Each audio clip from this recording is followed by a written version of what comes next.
You may or may not have heard the phrase, a jack of all trades is a master of none, meaning that if you dabble in a bunch of things at once, you're not going to be really good at any one thing. But a friend of mine recently told me that we never got that quote in its entirety, and the full version of the quote is actually, a jack of all trades is a master of none, but oftentimes better than a master of one. And I think this is way more relevant today than it's ever been, because whether we know it or not, I think we might be entering the age of the polymaths. So what the heck is a polymath? According to Wikipedia, a polymath is a person whose knowledge spans a substantial number of complex topics, and that they could draw upon this body of knowledge to solve very specific problems. People like Leonardo da Vinci and Nikola Tesla.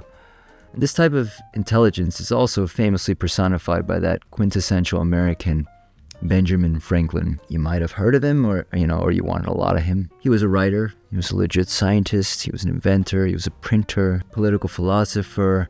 He was into kinky stuff, allegedly, but sometimes during his intellectual inquiries with his friends, he would come to a wall because of some sort of fact they didn't know. And of course, if they had a great library, they could figure that out. But at the time, books were so expensive that it was hard to do such a thing. So instead, he decided to pool all the resources of his buddies, and they created the first public library, which was subscription-based at first. The library was an invaluable source of information and would empower other polymaths to enrich themselves with knowledge and maybe reshape the world.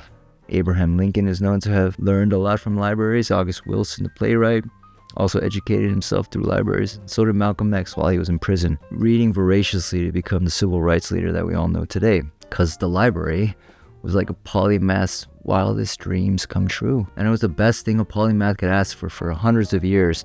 That is until the internet. I am proposing that with the advent of mass media, and then the internet sort of unwittingly evolved the human species and triggered the expression of that type of intelligence known as a polymath in the DNA of humanity. I'm even going so far as to say that this also led to the rise in ADHD, and that maybe ADHD and the polymath has like a correlation. I'm not a researcher, so you got to figure that out for yourself. If you are an academic, I'm not an academic. And I didn't realize it right away, but as I got older, I heard more and more about people like me.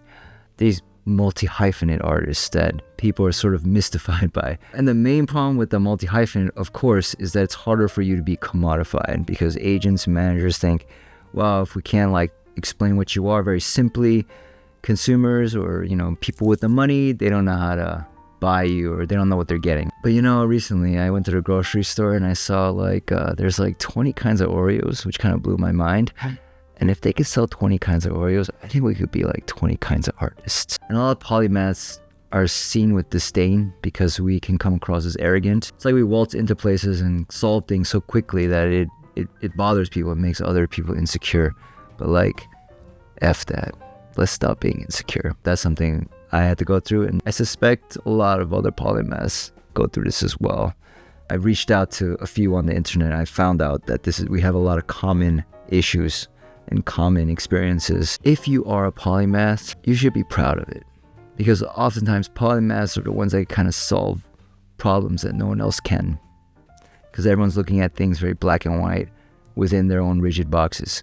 For instance, I'm just generalizing, right? So Republicans don't like handouts, and Democrats don't like tax cuts for major corporations. So what if you did tax cuts for major corporations, and in return you got shares of these corporations, and you put it all into a superfund, and then you gave out shares of the superfund to every American in the country, so that if you want to be a good investor entrepreneur, you can hold on to the shares and watch it rise. But if you need money, you cash them out, and you got money to eat food and deal with everyday survival, right? That way everyone gets what they want, right? So anyway, if you're a polymath, and I know some of you are, let's take on the label, because a lot of polymaths never even heard of the word, and work as a collective to really change things for the better. Anyway, if you like this video, check out this other one about how celebrities are the new gods and how to stay safe if you become one yourself.